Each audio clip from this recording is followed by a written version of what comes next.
You've been hearing us talk about Imperial yeast for a while now, and that's because we absolutely love this stuff. With 200 billion cells in each pitch-right pouch, we rarely even need to make starters these days. Unfortunately, not everybody has the access to Imperial yeast those of us out here on the West Coast do, because they're based out of Portland, Oregon. But things are about to change. Imperial Yeast is excited to announce the opening of their East Coast location, which is huge for those who want the freshest yeast possible with the best pitch rates, but brew on the other side of the country. They're going to start by offering their four most popular strains, A38 Juice, A07 Flagship, L13 Global, and GO3 Dieter, with the goal of providing their full lineup of yeast by mid-2021. So start your planning now at imperialyeast.com.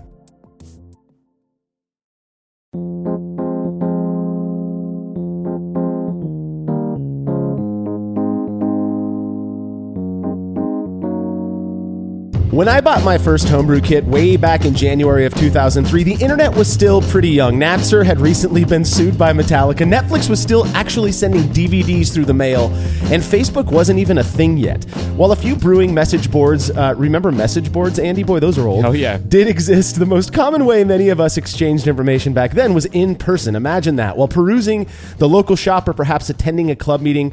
But such is not the case today. You're listening to the Brewlosophy Podcast. I'm your host, Marshall Schott, and joining me on this Brews Views episode to share our unedited, unabashed, and perhaps at times unhinged opinions about online brewing forums and groups is contributor Andy Carter. Yeah, Marsh, growing up, I'm a child of the internet. I mean, I got our first computer.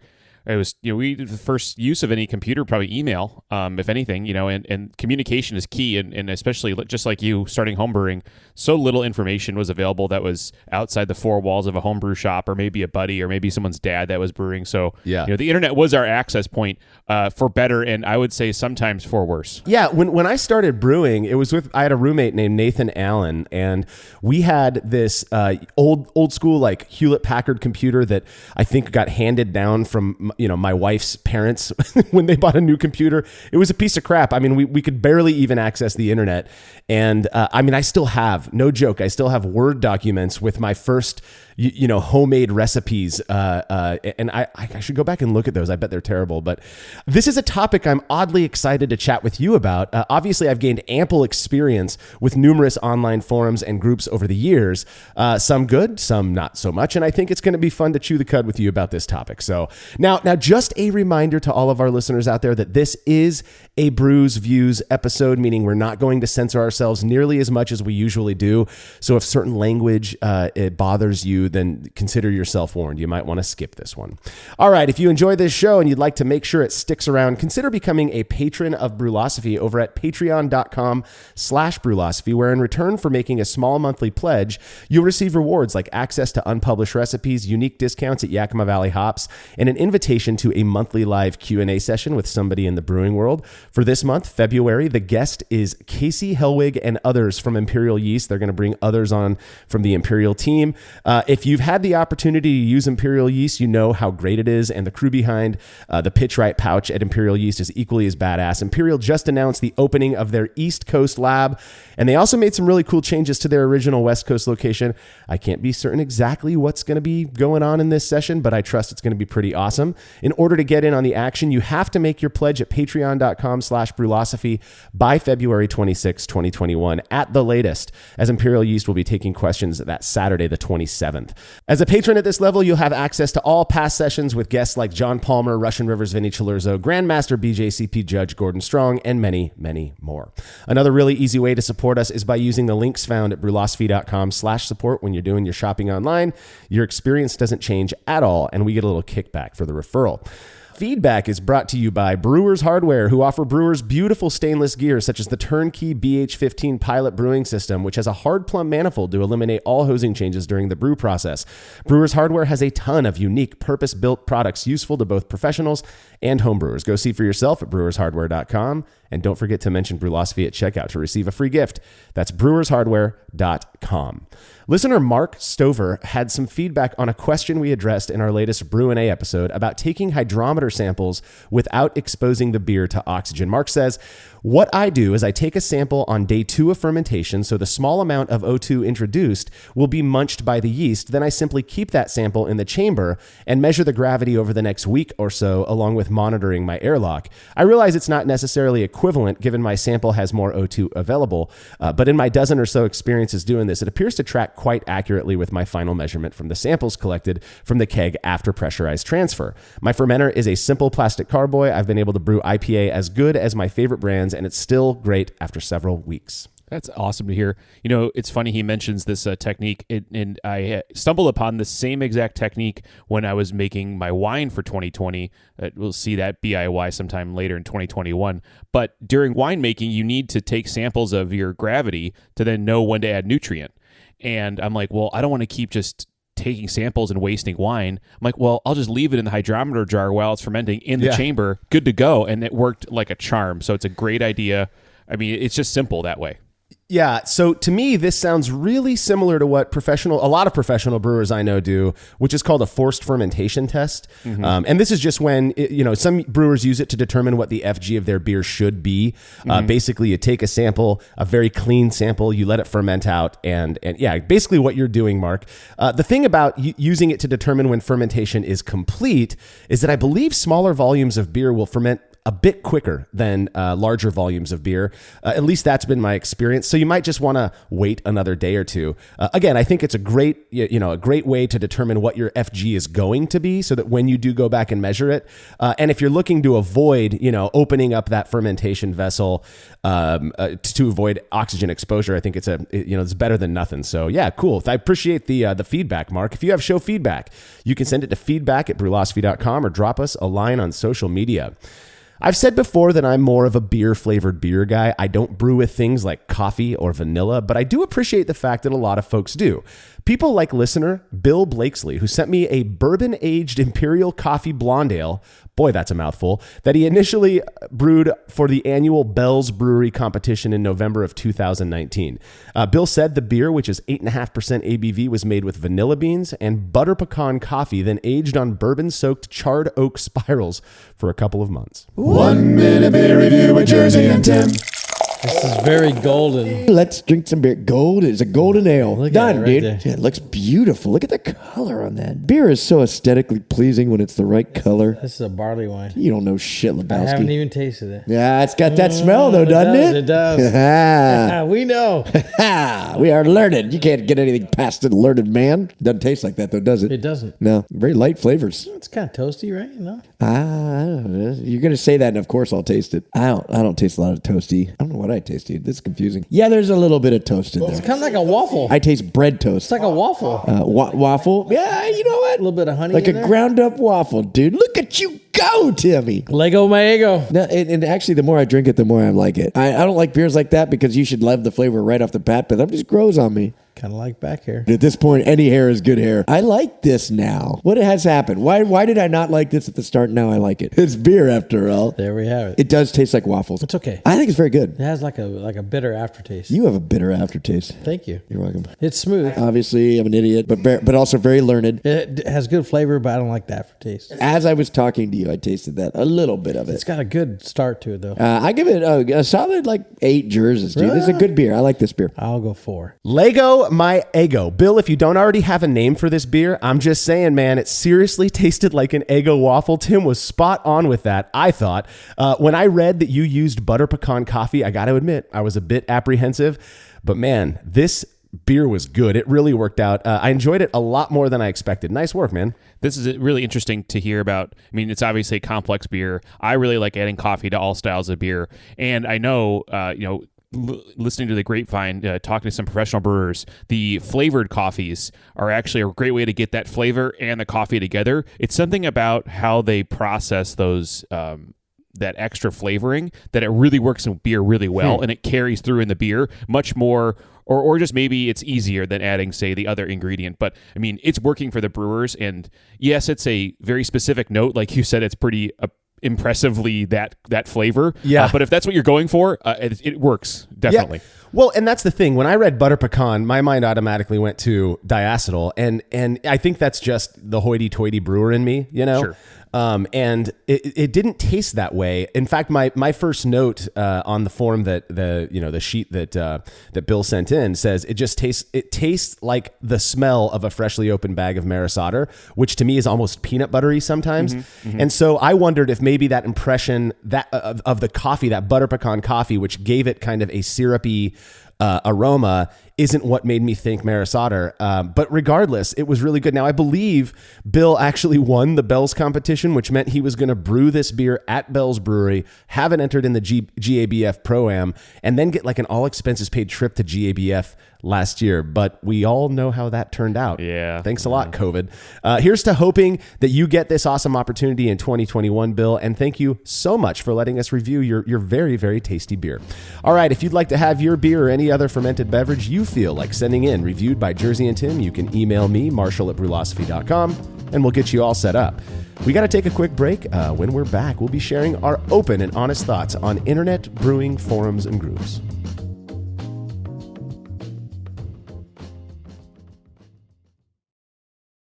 After a long brew day, the last thing I want to do is waste more time chilling wort. I've tried so many different options, and ultimately I settled on the super efficient immersion chillers made by Jaded Brewing. With the King Cobra and Hydra, I'm able to chill my entire batch of wort from boiling to just a few degrees above groundwater temperature in as little as 6 minutes. If an immersion chiller is right for your brewery, then do yourself a favor and check out all of the rad options Jaded Brewing has to offer at jadedbrewing.com. And be sure to let them know Brewlosophy sent you.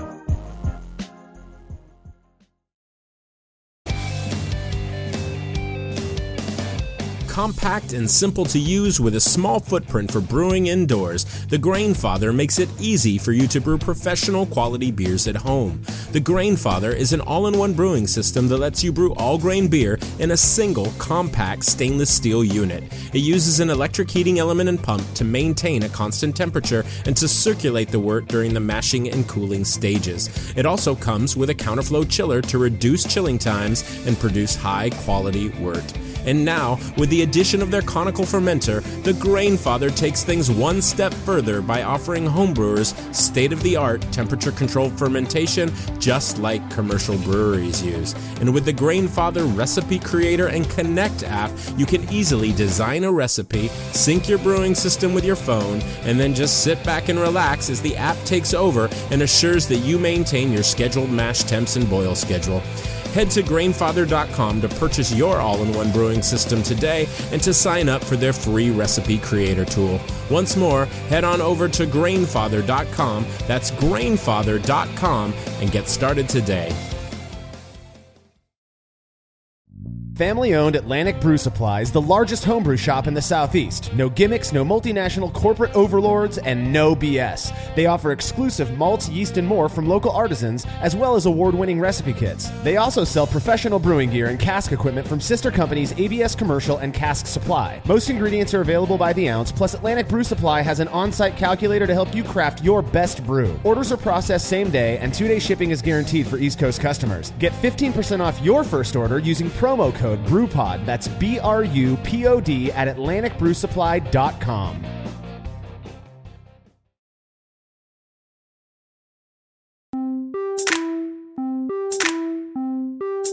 Without question, the internet has had a huge influence on the way the world operates, allowing people from various places to openly communicate with others whenever and however they want.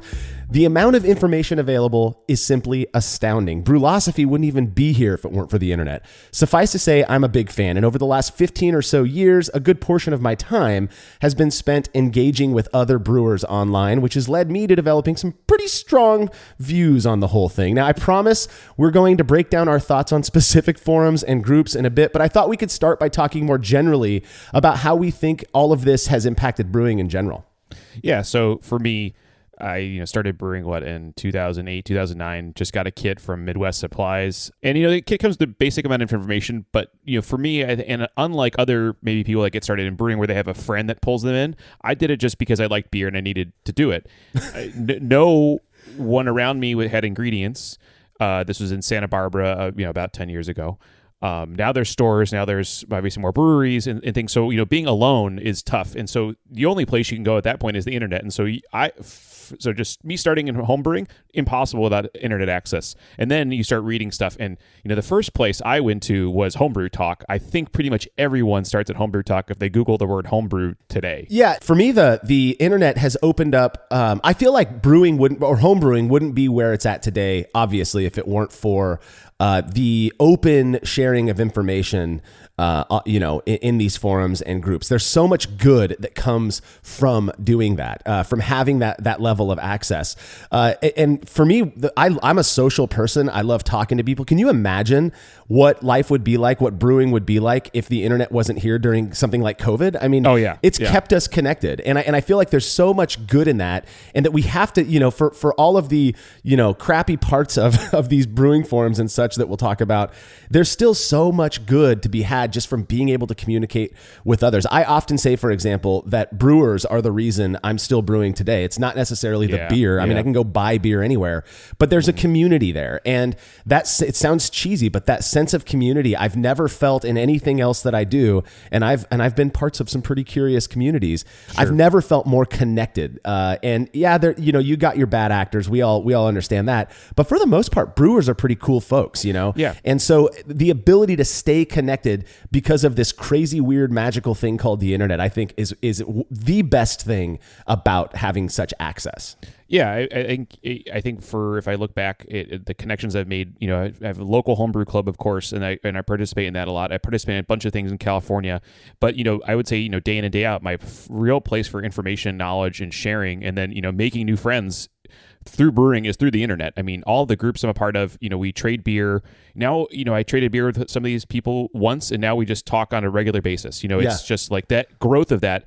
And that's also what's great about the internet part of it is, the number of groups you can participate in. We've mentioned this in the past. We touched on it many episodes ago, the clubs in general, but you can be self-selecting. Yeah. And there's so many different ways of participating, and you get to pick your granular analog level of participation, unlike a local club where it's like there might be two options and that's it. Yeah, I love that. And the ability to have options and to like you said, kind of choose the one that fits you the best. And that's the thing, is we get more into our views in this episode.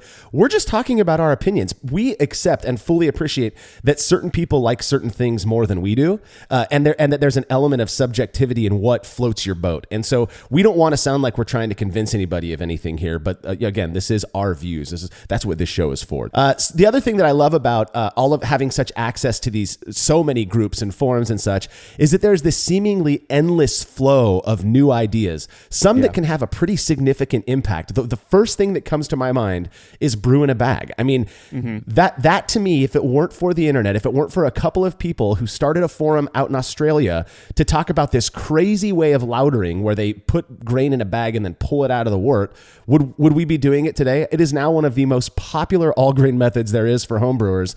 And I truly believe that it wouldn't be where it's at today if it weren't for people talking about it, experimenting with it. And remember, Andy, when Brew in a Bag first came out, I believe we've done a show on this. Yep. It was poo-pooed big time by people. Yeah, I think that's a huge part of that. Brew in a Bag, what's like the first thing these Homebrew 101 sheets say with that specialty grain bag? Don't squeeze it. That's right. Don't squeeze it. And what are all the Brew in the Bag guys doing? Squeezing the hell out of it. Yeah. And I mean, you just have all this stuff and then it cycles through. But that's the best part of maybe the internet in this regard, is that you get these infinite number of trials, and it's like, well, guess what, guys? A bunch of people did it and nothing happened. Exactly. Maybe it's okay. Right? Exactly. So. Well, and the willingness of, that's the thing, is yes, there are a lot of people who just love to appeal to authority, right? Yeah. And I think brewing is has been affected by that quite a bit. Oh, yeah. You've got hundreds of thousands of people who read a book and then that is gospel. And the internet, you've got jerks like us who come out and say, well, we're going to test that out.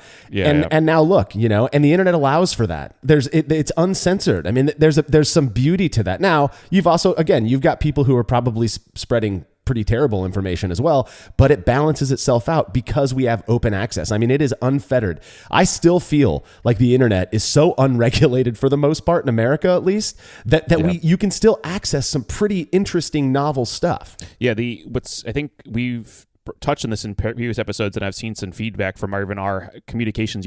One thing that's unlocked for me specifically through Facebook, through all these groups, is the non-US home brewing scene.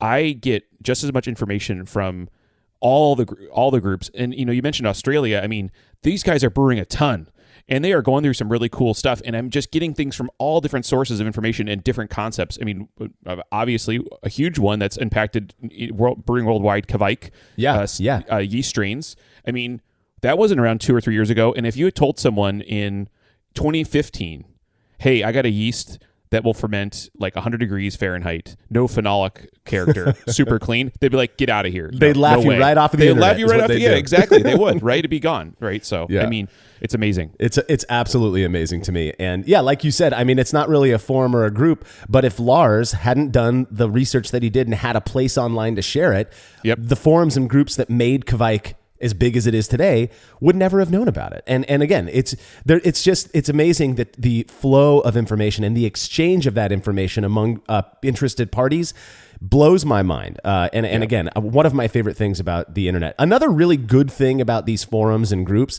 in my opinion, now people probably have wavering opinions on this, is that it does increase the potential for exposure. You consider people like our friend Michael Tonsmeyer started a blog called The Mad Fermentationist back in, 2008 or something like that. Yeah. And started writing about his experimenting, mostly recipe experimentation and the unique things he was doing there.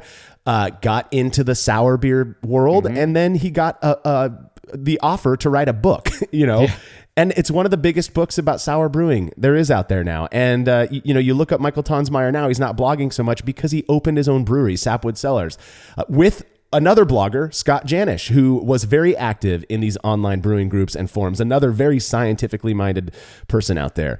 It's amazing to me that these people, if it weren't for their participation with these groups and forums, they probably wouldn't be where they're at today in the brewing world. What it shows you, and you mentioned this earlier about free and open access information, what those gentlemen did with their blogs by producing not just high quality content, but like durable content. Yep. You could go back and use that information. I mean, Mad Fermentationist was probably the only single blog other than maybe some magazines, other content I was getting, because he did one every week. He had a great article. He wrote very well. Yeah. And you were using his recipes to do stuff and experiment. Then he started creating lists of what hops are in certain beers, what bugs were in certain sour beers, and it made sense. And then it only, made sense for him to keep growing and increasing, because I think, early on in his blog, he's like, I have no interest in opening a brewery. I have no interest in doing these things. But over time, it becomes clear that you're not only good at what you're doing, but other people want to pay you to do that thing. And then it kind of just grows and grows and grows from there. So, I mean, you have that, it's a classic thing. I think you just see it, but the internet allowed people that never considered those things, just, hey, a side gig, my blog. But if you can do it well enough, that will open up so many opportunities you never considered. And I feel like it takes a mix of personality and skill. You talk to Michael, you talk to Scott, both of them are very active again in these online communities, and that's a part of how their exposure got bumped up, was that they shared the information that they were creating with others, and that's only possible by having these places to share that at. I think it's great. I mean, it behooves me to talk about Brewlosophy again. This whole thing got started because I was sharing my results in online forums, and people were motivating me to compile it all on a website, where then I shared those results from the website on these online forums and such. And we're here today because of that. There is absolutely no denying that the internet groups and forums that we're talking about today are responsible for Brewlosophy. We are here because of that. Probably my favorite thing, again, as the social sentimental butterfly that I am, is that these forums, we really do, they open up the opportunity, at least, to create these very genuine and lasting friendships.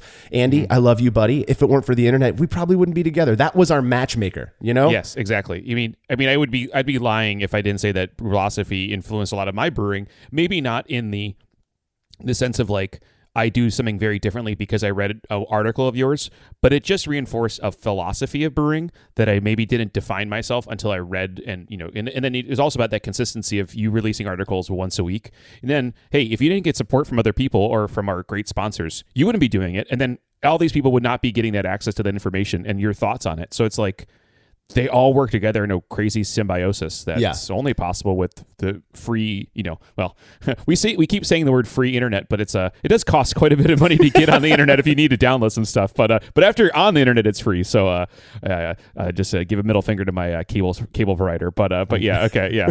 So in any case, that it is it'd be really interesting if I just think for a second about how much brewing I'd be doing if I had not had access to it. I think I would have stopped brewing pretty early on because I got really frustrated with it. Yeah. And the only way I got past it was by talking to people through the internet. It eventually did able to join a local homebrew club that helped me out too. But by accessing other people that have had the same problems, hey, try this, I think I would have quit pretty early, maybe come back to it later. But it would have been very hard to sustained. Yeah. Again, to reiterate, I wouldn't be where I'm at today if it weren't for the community. I mean, that's really that's what keeps me really doing anything, is when I feel connected to other people, and I feel like these online groups and forums really facilitated that. Now, just to mention the whole COVID thing, you mentioned your brew club a few times now. Look what the internet's allowing us to do there. I mean, people are we've been a part of 7 or 8, probably more than that, all around, of these virtual homebrew club meetings in the past few months, and it's awesome. You get these people together; they're still enjoying beer together, talking about this stuff like we do as nerds. Yep. So it's pretty awesome. Now, there are obviously some maybe not so good, maybe not terrible things about these forums and groups. The biggest one to me is that oftentimes they can, if not well, well moderated, sometimes they can dwindle into becoming kind of an echo chamber where it's just people saying the same thing over and over to kind of stroke their own ideas and egos and other things.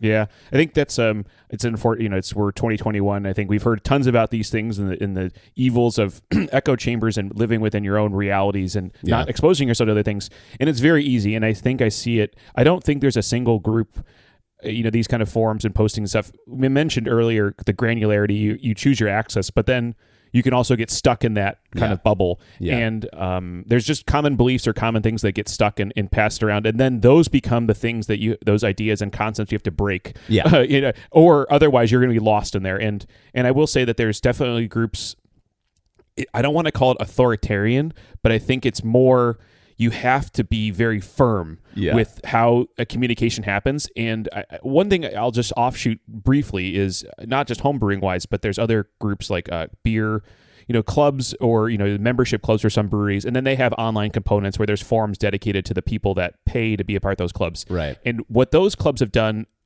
I think one in particular, Modern Times, they have their own online ones. They're very forum regulated, but it's always about being positive. It's not about what you're saying specifically, like commentary. Yeah. It's like it has to stick to a positive vibe. Otherwise, you get shut down.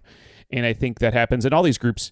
But it's because otherwise it will, if you don't tend to those things, they will eventually consume everyone, and then it's not fun anymore. People leave. Then people will be leaving, and that's what you don't want to have in these communities. Yeah, then they eventually fizzle out. And I think there's an element in some of these. Again, I don't think that there are some pretty shitty things that these forums can become. We'll get to that. But these are kind of the meh things for me. Like there is an element of groupthink that can occur in these echo chamber groups. Oftentimes, like you mentioned, it's not the entire group or forum. It's one aspect of it. It's one subsect or little enclave. But there's this element of like, this is the way we do it, and we're going to do it this way, and they become kind of a clique. We've all seen it, and I'm sure that happens in more than just brewing groups and such. We mentioned earlier this appeal to authority. There's often people who just regurgitate information that they've read and act like they created it. And there's something about that just irks me a little bit. But at the same time, I can deal with it. It doesn't bother me. I feel like it makes sense that people just want to sound smart, so they read Palmer, How to Brew or Radical Brewing, and then they just regurgitate that as if it's like some novel information or whatever. But whatever. People are doing their thing. It's a part of the process, I guess. It's one thing I try to, even just talking to people online, I can come off as pretty sarcastic. I think a lot of us can come off as that, but then the internet makes that very binary. Yes. So if you're trying to be funny and you don't have that way of saying it, you could sound like a total asshole. And like, I'm sure that's happened before. I'm sure that's happened in things I've posted. And I think there is an element of someone is trying to be cute. by being a little bit uppity with you, and I think it's just that you can't measure it, right? Because you don't know, you weren't there talking to them. So that is, I think, the biggest. There's many negatives, but if we're going to put down negatives, it's like you don't get the full level of communication with someone just by posting. Yeah, right. You just get their thought, like a tweet. Oh God, Twitter. We God. got that. You get that thought, and that's a fleeting element in their mind because they may have. You can spend 2 seconds typing something. You could spend 30 minutes typing a draft of something and then posting it, right? and you could really think about what you're saying and how you're communicating, and that is the bigger, maybe the negative that can become the real problem in the room for these forums. You know what my antidote for that is? If you always presume people aren't trying to hurt your feelings, then you won't ever feel like the victim. So if you're constantly feeling butthurt, then I hate to say it, but it's probably your fault that you feel that way. Stop presuming that people care enough about you to try to hurt your feelings. It's just beer. We're trying to have a good time. And so I get into trouble with my wife occasionally because I constantly just think people are trying to be funny. And so I miss actual serious comments sometimes. And that is 100% happened online. Again, it's bound to happen because of that binary aspect. You're reading something through just your eyes. You're not hearing tone. You're not witnessing inflection or anything like that. Another thing that I've seen a lot that, again, it makes sense to me, so it doesn't necessarily bother me, but it's a curious observation, is the willingness of people, almost more than a willingness. It's almost like this intention of people to just word things in such a way to elicit complimentary responses from people. Confirmation bias. This idea that you're going to get like a dopamine hit from somebody pressing the like button on your Facebook post. And so I often see in these things, it's kind of like the stupidest shit, but people love the feeling, I guess, of posting a funny joke about a hazy IPA or so to me, again, it doesn't bother me. I get that there's a place for it, but it is curious why people do that. I'm constantly wondering, like, what are they after in doing this? Mm-hmm. Yeah, I maybe I don't notice it as much. Maybe Facebook's algorithm has just cut that out of my my visibility. But there's groups, as we go into the different places and stuff. I think there's groups where it's just like, it's almost known that you're just going to post random crap and you're just happy to like see it or whatever. It's very interesting to me. I guess I just don't maybe see those as much, or maybe I've blocked them out of my head. Yeah. But I mean, absolutely. If you think you post something cool and then you get the likes, this is just Pavlov's dog, responses stuff and everything. You're just going to keep doing stuff and keep posting. I think in the end, again, it's going back to self-selection and choosing.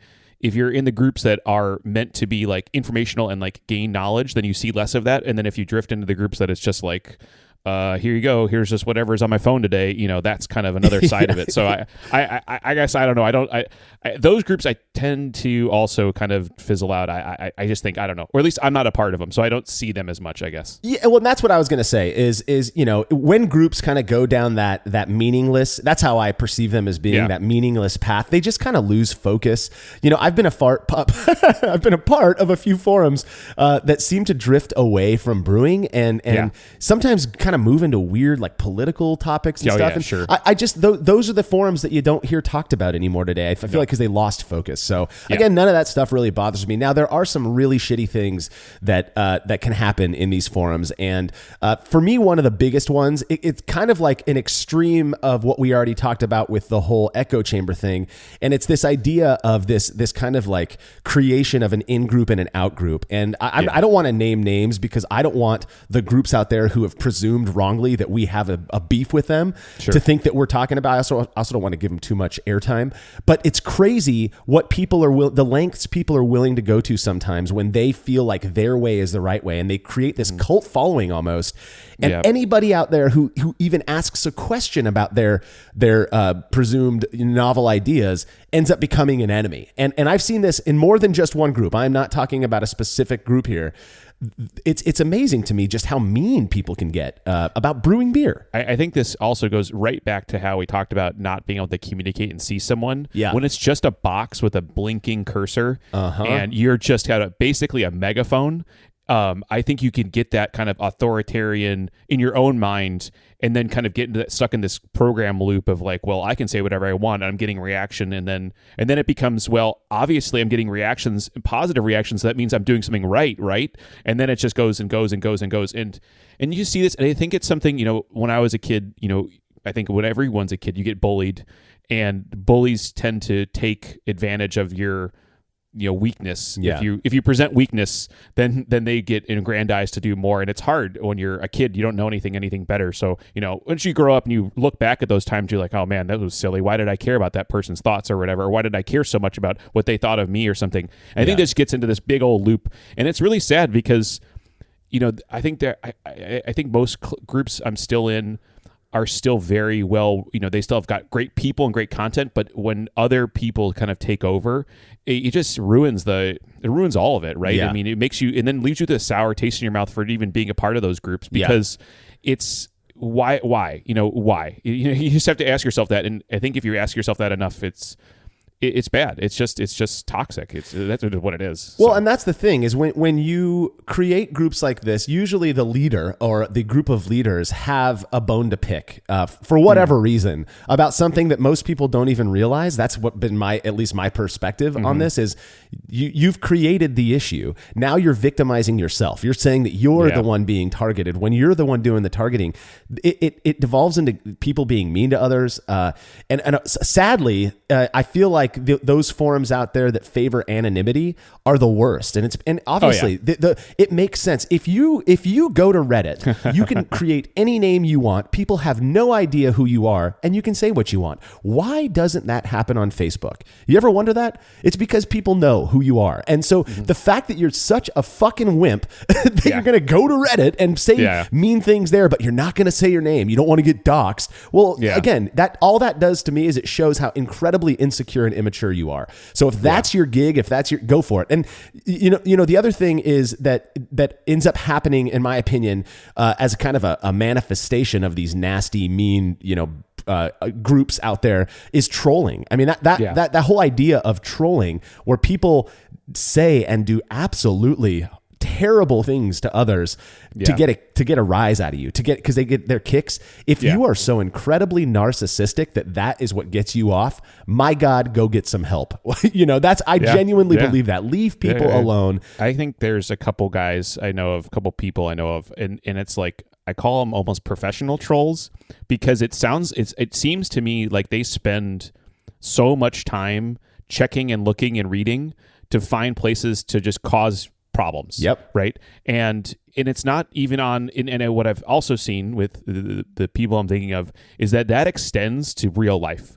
Back pre-COVID, people that would post online would also do insanely dumb things at breweries, get kicked out of breweries, get banned from things. Right. And it's like, I can't get it. It's so far unhinged from my reality. It's baffling to me. Yeah. That's the thing too, is they think like us talking about it, the trolls out there who might be listening to the show, which I would hope that none of our listeners are like that.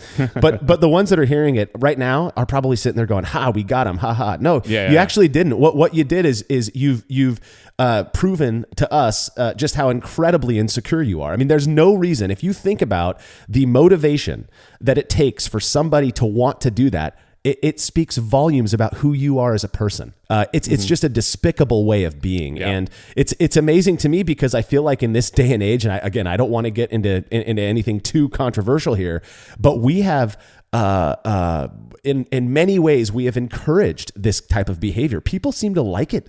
Sometimes they think it's entertaining. There's a place for, I think, effective trolling, and it's usually not done anonymously. There are folks out there who I know actively, who like celebrities and stuff, who actively troll, for example, folks who are doing other bad things, Sure. And so whatever, if you're using it for that, I guess it doesn't bother me. But if your whole goal is just to make people feel bad, First off, I don't think you're getting away with it. I've never felt bad because of people trolling us. But I'll tell you, there was one time where this group of people or this one person, I don't even know, started throwing accusations about me and Brewlosophy up in different, they went around and posted it in numerous different brewing forums, absolutely patently false what they were saying. But their attempt to slander us for whatever reason, their own weird, insecure reasons, didn't work. But I'm sitting there going, what the heck? Like, why would you want to do that? What good does anybody get out of doing that? It is, it clearly, it's benefiting. They're doing it, so they see some benefit to it. But inevitably, with these things, they fizzle out because I've seen it in even personal relationships. They stop in their tracks because they don't have any fuel left. There's no oxygen in the room for that to happen because it's like it doesn't make any sense, and then it goes away. Unfortunately, with the internet, it's there forever, which means it can always be dug back up, and it can always be reposted or reshared. And that is, the benefit and the curse is that it's there forever. So it is. Yeah, I think that's maybe my negative of that is that those bad things or those nasty, narcissistic, negative things, they're there, and you can always be dug back up and brought back, and it's not fun. Yeah, there's just again, this is a very small minority of forums and groups that I've been a part of where the behavior turns into this very arrogant, thing where they actively target other people. Most forums aren't like that, So I just want to say that the last thing that I want to touch on, and I feel like this has become a bigger issue given the status of Brewlosophy today. We actively try not to be authority. That is the opposite of, now people are automatically going to view us that way because we have some exposure out there. People have heard of us. Sure. But other folks out there who are, well exposed, whose names are known, when they go to these forums and share their opinion with the intention to sway others' behaviors or brewing. There's something about that I just find really distasteful. You see it often, to be honest, where people are like, no, this is how you got to do it. And so everybody jumps on that. You see 1 million upvotes or whatever it is because the popular guy said that that's what you're supposed to do. And I just feel like that's, again, all you're doing is you're stroking your own ego by giving the, this wise advice, this sage advice. Yeah, I think one thing, and it's something, it's hard, when you have experience, when you have the credibility, I think some people tend to take that to mean that's the only way, right? And science is absolutely not that. Even though people like to say scientists do the science, do your research, have that thing. That's only one of many ways and of many answers or data points. So we say, after we've collected an ensemble of evidence, generally this happens. I think the biggest answer to someone asking a question, hey, do I do this? The answer is going to be, it depends. And there's many ways of interpreting it. So just taking it and saying, hey, this is the only way to do it, I mean, that's usually wrong. Yeah, exactly. I mean, right? That's usually the wrong answer. So, yeah. Yeah. Well, and the sentiment, I'll tell you, from a scientific perspective, is wrong. That's just not how you do things. That's not how I like to think, at the very least. But again, it is just beer. So you can defer to whoever you want to as being the sagest, wisest, whatever. And I'm sure you're going to be fine. You're still going to make beer. Well, we've gone over our general thoughts on the good, the bad, the ugly about online brewing forums. When we come back from this break, oh boy, we're going to be getting into our views about specific forums and groups that we're familiar with.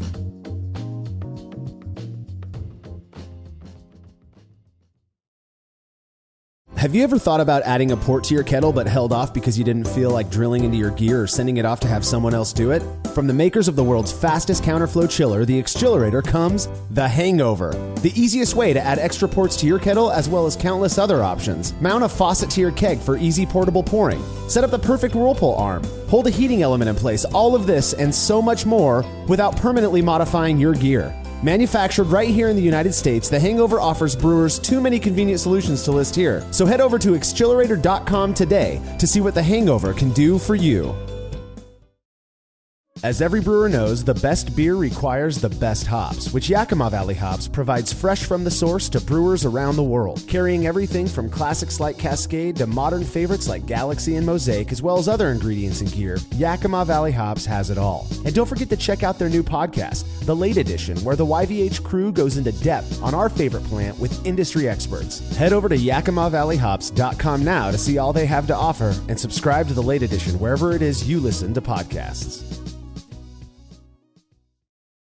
Craftmaster Growlers takes traveling with and sharing beer to a new level. Made from heavy-duty stainless steel, Craftmaster Growlers are double-wall insulated and can keep beer cold for up to 8 hours. Unlike typical growlers, Craftmaster Growlers come with a swiveling tap and fully integrated CO2 regulator cap, allowing beer to stay fresh for 2 weeks or more. The square design takes up less space and will fit in most refrigerator doors, and every Craftmaster Growler comes with a 1-year warranty. There are 64 and 128-ounce versions available over at craftmastergrowlers.com. The brew in a bag method has blown up over the last few years, and in that time, it's become very clear that not all bags are created equal. For the best BIAV experience, you have got to go with the brew bag. Made from high-quality, food-safe polyester, the brew bag is available in both 210 micron for standard brew in a bag, as well as 400 micron, which works beautifully for all-in-one recirculating systems. I've been a brew bag user for years and wouldn't brew without it. Head over to brewinabag.com to get the fabric filter that works for you and use promo code TBP17 at checkout to receive a discount. Again, that's brewinabag.com.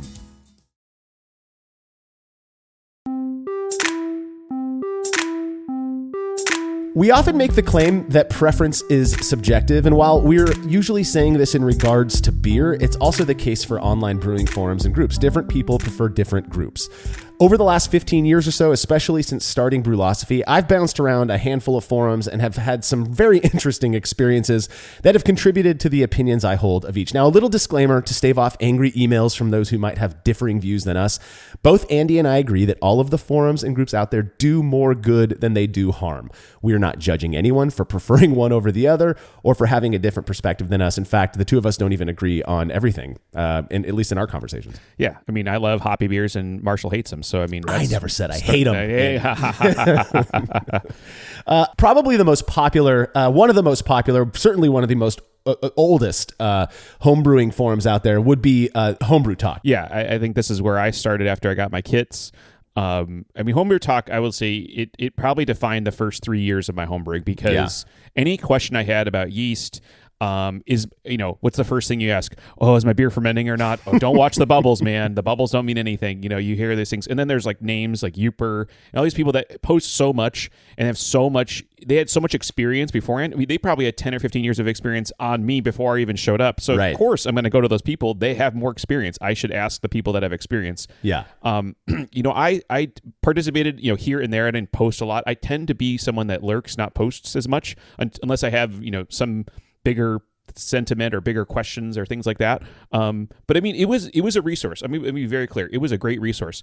For me, the negative side of it was eventually you do run out of information or run out of how to ask your question. And then you're like, well, what do I do? I agree with you. I feel like Homebrew Talk is one of those places that is so easy to get so wrapped up in. Like you, it wasn't the first part of my brewing at all. In fact, it was like halfway through my my home brewing career, as it were. When I really got plugged into Homebrew Talk, and I posted all the time. My stuff wasn't usually, is it infected questions. It was more, I would, it's actually the first place I ever posted about harvesting yeast from starters was I put it on Homebrew Talk. Exactly. And that was actually what kicked off the start of Brewlosophy, because people wanted a place for these weird things that I was doing and sharing on these different forums, including Homebrew Talk. They could just go to one website and see the weird shit that I was doing. Sure. So I think, the good sides of classic, forums like Homebrew Talk is that responses are very swift. You post something and you get a ton of responses right away.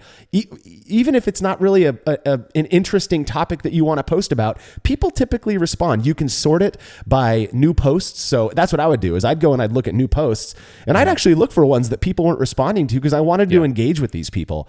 For the most part, it seems people there tend to be cool, decent personalities, Probably my favorite aspect of Homebrew Talk is that the moderation is money. You've got folks like Lorena Evans, who's Youper Brew. I believe TX Brew is another one. And they seem to care about people being decent on that forum. That doesn't mean everyone is decent. And there are times that they're going to let stuff fly that can get quite curious at times. But for the most part, I feel like Homebrew Talk is a decent place to go. Now, what I lost interest in Homebrew Talk is that the information just started, to me, I perceived it as starting to kind of repeat itself. There's so much there that the same questions get asked over and over and over again, because once it's asked, that thread gets buried for the most part, and then somebody else wants to know about it and doesn't search for it. And so it just started to feel really repetitive to me.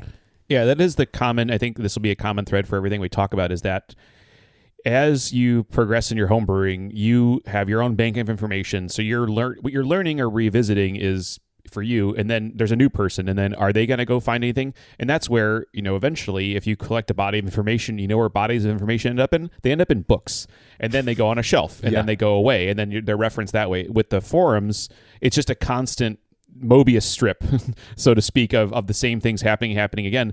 Though what's good about it, the search functionality, obviously, internet without search would be meaningless.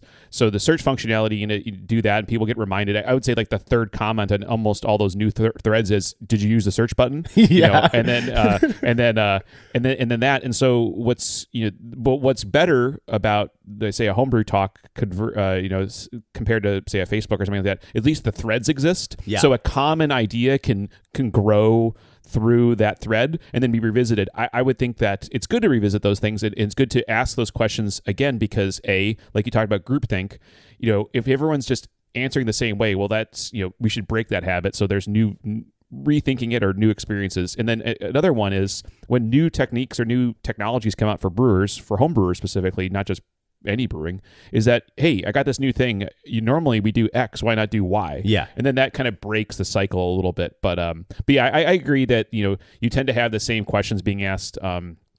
But that tends to be based, if moderation's good, if self-moderation, you don't need the parent in the room to tell you how to behave. Maybe you could behave a little bit better yourself. That's good. But yeah, you can grow out of it, but then I'll revisit it, because if I search something, if I'm looking at something new, Homebrew Talk's going to be on the first page, if not half the links. Yeah. So it's always on. If I search anything brewing related on the internet, Homebrew Talk is one of the top 5, marks. Yeah. It's impressively vast, is what I'm saying. Is that the folks who put that forum together, I mean, they did a great job. It is one of the weird things. I get it, Brewlot. We put stuff out there. I can't tell you how many times a month that I get emails from listeners or people who read the website with links to Homebrew Talk saying, "Hey, just wanted to let you know they started another thread about brewlosophy." And it's interesting. We get a good amount of support on Homebrew Talk. Yeah. People rightfully correcting those who think that we're trying to change others' brewing behaviors. But some people just really seem to get their jollies off on hating on us, and I guess I'm happy to be of service. It's totally fine with us. Well, I felt like I made it when I couldn't tell the difference between two blonde ales, and there had to be a thread about it. I felt I was actually, I've peaked out. I'm out now. Yeah, I've made Homebrew Talk, so I'm good. Yeah. There's one on there right now that is still, I guess, I haven't checked it in a couple of months, but it got started like 2 years ago. It's one of the funniest freaking threads, and it's about Jersey and Tim. It said, I believe it's called "If Jersey and Tim Were My Neighbors, I Would Move." And there's a whole fucking thread about these two. And in part, don't people realize that they're actually giving us even more exposure by doing that? In a way, you're helping us out. And I don't think you would move. You don't know the guys. We just have a good time together doing the reviews. There's another one on there that's about something like, do professional brewers read and listen to Brewlosophy? You're asking that on a homebrew forum, buddy. We hear from a lot of professional brewers. Not to say that everyone out there is listening to this, but look at your audience is all I'm saying. It's It is funny. I think, especially the Jersey and Tim one. After we hang up here, I'm gonna go read it because I think that's hilarious. But it's like, they are kind of playing a role for that 1 minute. Yeah. You hear them, 52 times a year. So the 52 minutes of Jersey and Tim you get a year, they are kind of playing a game a little bit, right? So I don't know. That's ridiculous. People love to make an issue out of things. Well, another forum that has a more classic feel is the AHA forum. The biggest downside to it is that you have to be a member to participate. So you have to be a member of the AHA to participate. What that does is it significantly, in my opinion, significantly reduces or limits the amount of information that gets shared there, because it's only going to be those people who, one, are members, and two, prefer that type of a forum. It's decent moderation, decent information. You see a lot of the same names responding all the time and asking questions. So to me, it almost feels more like a club. And I say that in a not negative way. I feel like there's more to get off of other forums. But yeah, it's I don't think, Andy, are you active on the AHA forum at all? Or no, not really. I think one thing, I usually keep my AHA membership active. Sometimes it lapses. It usually comes up, of course, when you want to submit to the National Homebrew Competition. Right. You want to go to HomebrewCon, you got to re-up. I'm pretty good about it. But, in general, I don't participate on that forum just because of exactly what you just said, is that it's membership-based, though it is searchable without being a member. So you do get to see what people are posting, but you can't respond, of course. So, I mean, that's... I would call that the more traditional club model, where it's like, siloed, which is always going to limit participation, right? Yeah. Now, if you're someone that likes that, I mean, that's something absolutely obvious, up to you. I would imagine the better part of that is that you probably get less just bullshit, just like derogatory stuff, because you have to. So that's the back and forth, is that like we said earlier, the open and free access and communication that goes both ways, right? You improve one thing, but then you limit something else. So I mean, like I said, I don't really participate on that one. I'll read it sometimes, but I'm pretty much not posting on that. Yeah, I can't remember the last time I even went there, but there was times where I'd go post questions there or whatever, and it always seemed to be a good place. Again, like I said, I tend to prefer more of the kind of a quicker reaction and with a broader user base, because I just feel like you get more information. Now, absolutely. About 8 years ago or so, I believe it was November of 2012, a buddy of mine, Aaron Collier here in town, a brewing friend of mine, sends me a text, and he's like, "Hey, dude, I believe it was the harvesting yeast from starters post is made the top of this thing called Reddit in the homebrewing subreddit." I'd never heard of it before. This was 2012. I'm a little bit behind the times, I suppose. So I went over there and I created a free account. That has probably been the most frequented by me homebrewing group or forum that I've been a part of, in part because of I love how incredibly quick the information turnaround is. And to me, that is the best thing about Reddit, is that anybody can go and post anything they want. It's very rarely things get booted off. Sure. But it's user dominated. So if I don't like it, I don't really upvote and downvote things, but people together collectively do that. And the good stuff typically will go to the top, and the bad stuff or boring stuff typically stays towards the bottom. And you get to see this ever-changing content on brewing related stuff. Sometimes, maybe it is is this infected post? It's not going to make it to the top. So to me, that level of almost ordering the interesting content is really, really cool. I love it. And as somebody who's somewhat hyperactive, it really does kind of satiate that part of my mind. Yeah.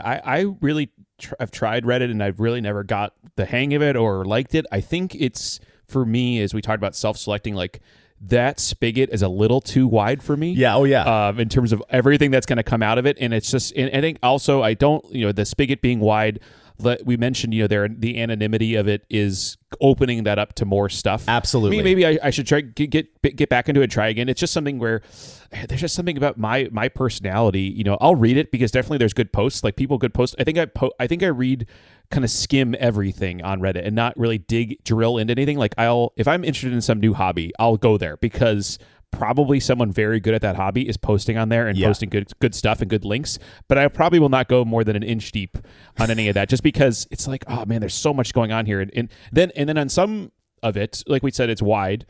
Some hobby stuff there is not very heavily posted on. So you only get a little bit because maybe there's a forum somewhere else that's more popular, but homebrewing is such a wide swath. And once you reach that critical mass of users, then it just cranks, right? Yeah. So Reddit, like you said, you got that so that's 2012, so it's almost 10 years ago. It was growing and growing, and in homebrewing, we have roughly they say about 1 million homebrewers in the United States. I mean, that's a ton of people, and if they're participating in that free and open access like Reddit, I mean, it's just going to keep going and going and going. And for me, it's just a little too much. But that's me. It is I feel like that's good for some, bad for others. For me, it's good. I love that constantly changing to content thing. I love it. The other thing that I really like about Reddit is that it seems to elicit humor from people. It's like really funny people post stuff. For example, years ago, it was right after I started. I'm just laying in bed and kind of scrolling through the homebrewing subreddit, and the top post was a picture that someone so you create a title for your post, and then you click that, and it opens up a picture. And this person's title was something like, "Hey, they're really proud about this label that they made for their beer." So I thought, oh, cool. It's top post, probably really nice. When you clicked on it, it was an image of a brown bottle with like a crumpled up piece of paper, and written in crayon on it, it just said amber ale. it was like taped to the bottle. It's so dumb, but that's the kind of shit that just makes me laugh so much. There was another one very similar to that where someone proudly, made my first immersion chiller, and you open it up and it's this crankly, the dude did not do very well. We'll just put it that way. But it's cool. Like people laughing at themselves, a little bit of levity, in a hobby that a lot of people tend to take a bit too seriously. That's one of the things that I just really appreciate about the homebrewing subreddit.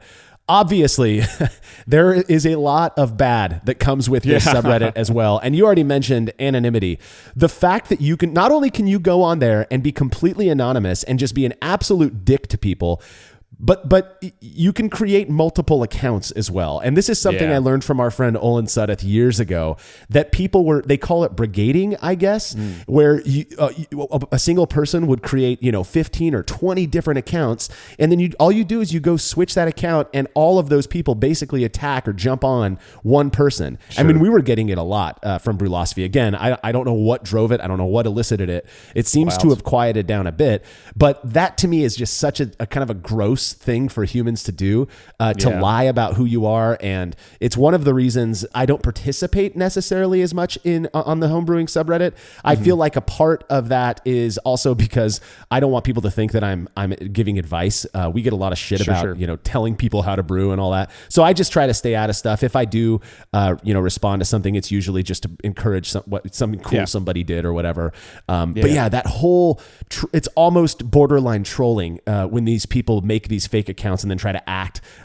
I've witnessed a few people getting called out, or they accidentally post from one of their other accounts, and everybody knows it. It's hilarious. Like there is nothing more fulfilling to me than a jerk getting called out, getting doxxed, as it were. But that's one of the things. The other thing about Reddit is that the moderation is interestingly lax, and I feel like that's built into the DNA of Reddit, is that it isn't a relatively open forum. So I'm not against that. I just feel like sometimes it can lead to some ugly human behaviors, Yeah, it sounds more of like a libertarian level of like, okay, we're all free on the Reddit platform until we're not, until it's too much, and then self-regulating. I think it's good. I mean, again, that's a kind of a cool part of at least having that functionality to like vote on things like as a group is good, because the good stuff will rise to the top, but then people try to get in there. And I wouldn't not call it borderline trolling. It is trolling to have 15 accounts and just bag on people, because that is just. That is really dumb. It's just disgusting. It really is. Because it's like you're spending time, like humans, we have so many hours in the day, so many days of our lives, and that's how you're spending part of your time. Like what? I know. It just takes me back. The psychologist in me is sitting there going, what miserable lives you must live to think that this is a valuable thing to do with the time you've got on this earth. It just blows my mind. One place where I don't seem to see that much trolling is on Facebook. I am in no way an advocate for Facebook. If it weren't for Brewlosophy, I'm not even sure I would use Facebook. But I have to say that there are a ton of brewing groups on that platform, and some good, some bad, whatever. I'm not even sure of the real bad ones because they probably wouldn't admit me if I wanted to be a part of it. But let's go through. We'll kind of finish the episode just talking about certain Facebook groups. Please understand there's no way for us to get through all of them. So what we're going to touch on are the ones that we have experience with. Probably one of the older home brewing Facebook groups, at least that I'm familiar with, is what's called Homebrew Network. It was the first home brewing group on Facebook that I was a part of, at least that I can recall. And I probably one of the biggest till this day.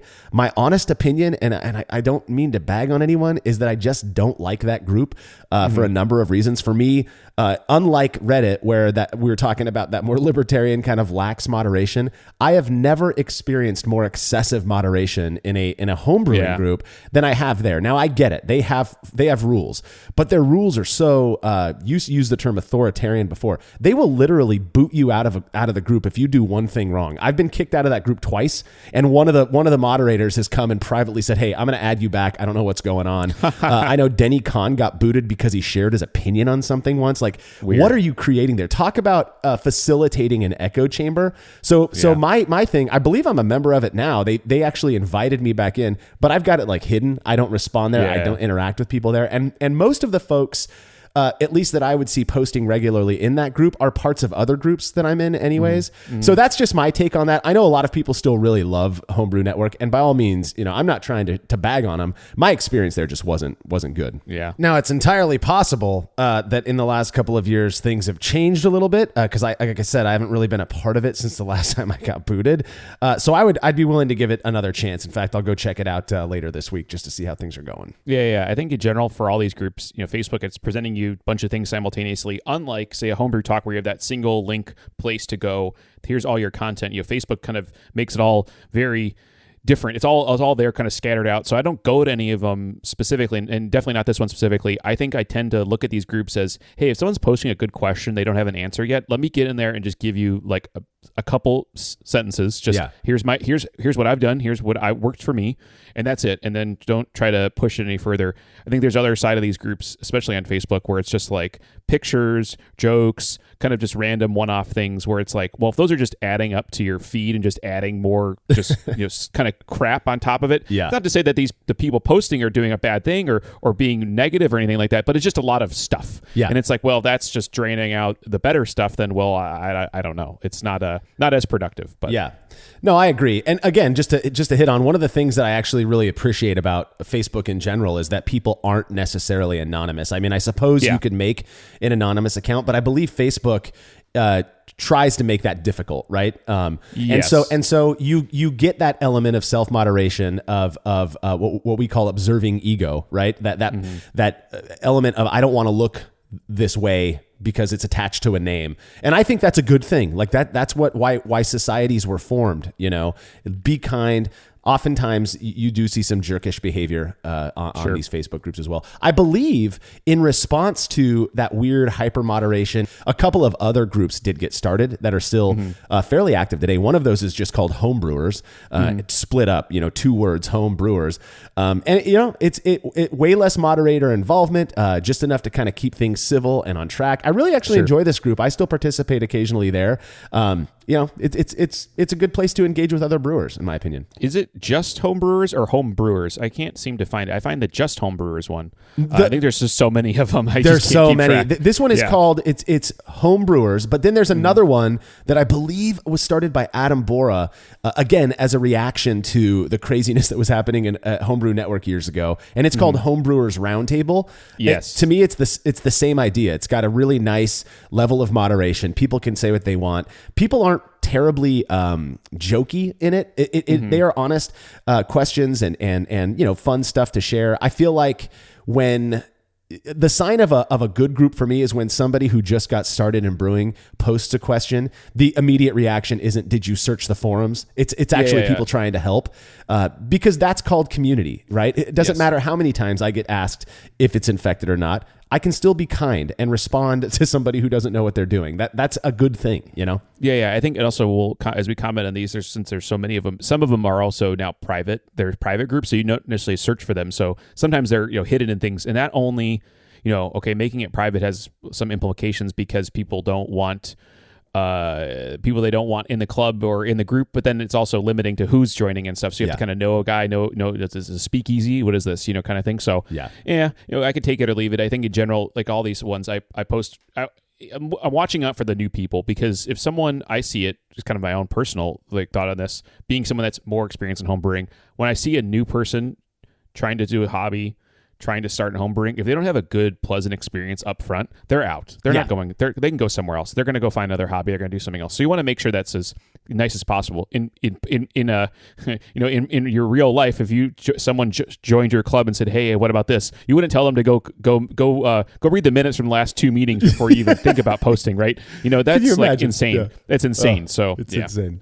Another group I really like, actually, and there are the nice thing about Facebook is anybody can start a group, and it can be very specific, and we've seen that with homebrewing as well. Is there's a group called BIAB, Brew in a Bag. Absolutely excellent resource for anybody who's considering brewing in a bag or using that method, or even if you're not. I actually joined this group before I was doing brew in a bag, and it's a huge part of the reason that I ultimately ended up going there. Is you've got people who do it constantly and post their results there. Very interesting. Good questions about different materials to use for bags, people who might want to build their own bags or buy like the brew bag type of thing. In fact, I believe most of the industry folks who are in that brew in a bag, market are a part of that group and will respond to questions. I really appreciate that. Another very specified, in my opinion, group that has just absolutely blown up, and for very good reason, is Milk the Funk. Andy, I know you're a participant in that group. Yeah. That's the group I would say today I have the most experience with, and the thing I probably look at the most, other than like commercial beer groups, because Milk the Funk started, it was many years ago, but that was a place that people making sour beers, sour wild beers, could get really solid information, because the people posting were asking good questions, and then the responses were really thoughtful, because we were all kind of lost in a fog of how to do this as a home brewer. Even the professional brewers didn't know how to do it. And I think what you've seen, if we want to say anything positive about what Facebook has done for the homebrew community, it's Milk the Funk, because 100%. What you saw from Milk the Funk was, and Dan Pixley and everyone that moderates Milk the Funk, is that they took it seriously. Then they created the wiki, which grew into a podcast, which grew into, there's literally companies that exist today only because Milk the Funk exists. Yep. There's breweries that exist today only because Milk the Funk exists. And I think there has been no better one than that, because look, it's tough. It's tough to be a home brewer and have solid information, and then it was even tough to get this other information about new things. And now you have, Milk the Funk just ranges in every single way, shape, and form in terms of what people are working on. It's insane. I also believe the only way that got good was with good moderation. Steady hand, right? Because it can derive into just nothingness eventually, right? And without moderation, it's very tough. Yeah, it's very rare that I'll be as extreme as I'm going to be here. I feel like Milk the Funk is one of the best resources that a brewer of funky or sour beer that there's out there. They are an amazing group of guys who the moderators of that group, the people who started it, who now host the podcast. Matt, Dan Pixley's just an amazing guy. There's no denying the impact that they have had on the brewing world in general. Like you said, there are businesses out there, people who are being successful yeast ranchers and such because of Milk the Funk. It is absolutely phenomenal.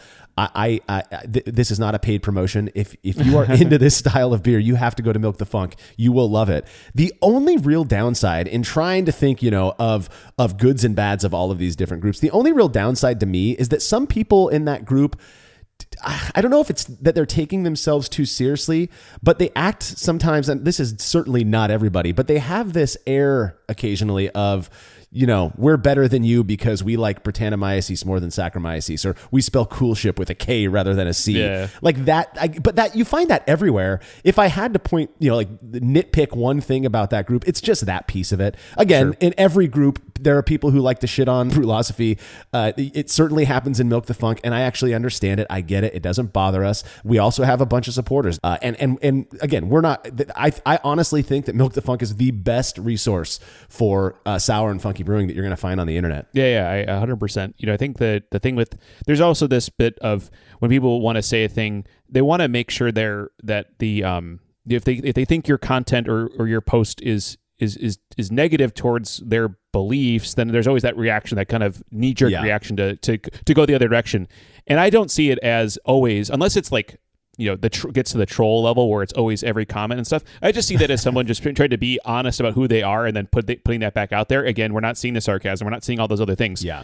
But I do agree. I mean, and in the end, we've gone through all these different groups and stuff. You're always going to have that little bit of like, that bothers me a little bit. And, you know, you can take it or leave it. And I just think, like you said earlier, don't presume the negativity when you could just take it off as something else. So, but I agree. It is a great resource, and it's, like I said, the only one of the few I just really participate in, to the point where we do beer at forwards. So every twice a year we'll get a group of people together and we'll ship beer to each other. And I've made like great friends through that kind of trade. It's amazing. Yeah, I agree.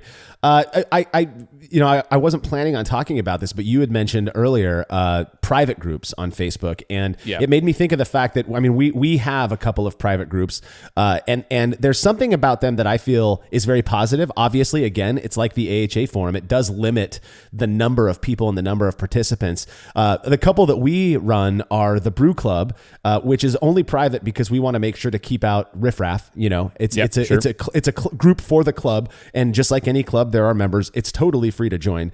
So if you go request membership, you're going to get immediately put in there. But you see in that group, for example, a lot of really good, interesting topics being posted about, oftentimes about people experimenting with stuff. So if you're interested in experimental stuff, you might join a private club or group or Facebook group like that. We've also got the Brew Crew group, which is for our patrons. So people who are patrons of Brewlosophy get access to both the Brew Crew, and then at a certain tier, you get access to our Brewlosophy patron livecast group. And that's just where we host all of our all of these Q&A sessions every month. And that's just a stream. We don't let people post in there. It's just a stream of the videos of people giving their Q&A sessions. I love that kind of stuff. The Brew Crew is probably the group that I'm most active in, not even because it's a part of Brewlosophy. I love the content people post there. It's very much oriented to what I enjoy, which is that experimental side of things. People asking questions. Hey, Short and Shoddy's my first batch. I'm going to try this. What do you guys think? And it's not, people don't get crapped on for it, And so there's something about that I find really neat. So I do think there's a place for these private groups. Again, you're limiting the amount of information that's going to come in, but you're also kind of facilitating this way of thinking about things. And if that's your gig, then I think it can be really beneficial. Well, that's what we think about online brewing groups and forums. Again, if you're feeling irked because we said something that you disagree with, you're welcome to being human, I guess. We certainly didn't mean to offend anybody. These are just the thoughts of a couple of blowhards who think it's cool to experiment with beer. So if you feel like letting us know how you feel, you're welcome to shoot me an email at feedback@brewlosophy.com. Any final words before we pack this one up, Andy? I think, in general, the internet has, like we said at the beginning, and I think we confirmed it by all these discussions we've had, has been, the single biggest impact to my home brewing, to your home brewing, to everyone's home brewing that wants to use it. I think you can find what you want. And if at some point you don't need that help or you don't need that community, I mean, you can always not use it. But I do think you're only going to get better at brewing and have more access to stuff by using these forums. And just, I would just take the negativity with a grain of salt and move on. Right on. I couldn't agree more with you, Andy. Well, remember to subscribe to our newest podcast, The Brew Lab, where host Cade Job takes you into the lab with beer scientists to discuss research they've completed. And don't forget to head over to brewlosophy.com to keep up with all of our beer and brewing antics. The Brewlosophy podcast is made possible by the generous support of our sponsors as well as all of our rad listeners. We seriously could not do this without you. Cheers to everyone who has subscribed and left a review of our show. It makes a huge difference. If you haven't yet, please consider doing so. Head over to brewlosophy.com/support to view a list of ways you can easily help us to continue producing this podcast. If you want a reward for your support, visit patreon.com/brewlosophy. Thanks again for listening. We'll be back next week with another episode of the Brewlosophy podcast. Until then, think beer. Start off the morning with some hot tea, lemon and honey, cause it soothes my throat. Put some herb in the bowl, yeah, it's homegrown. Ain't gotta go through the middleman.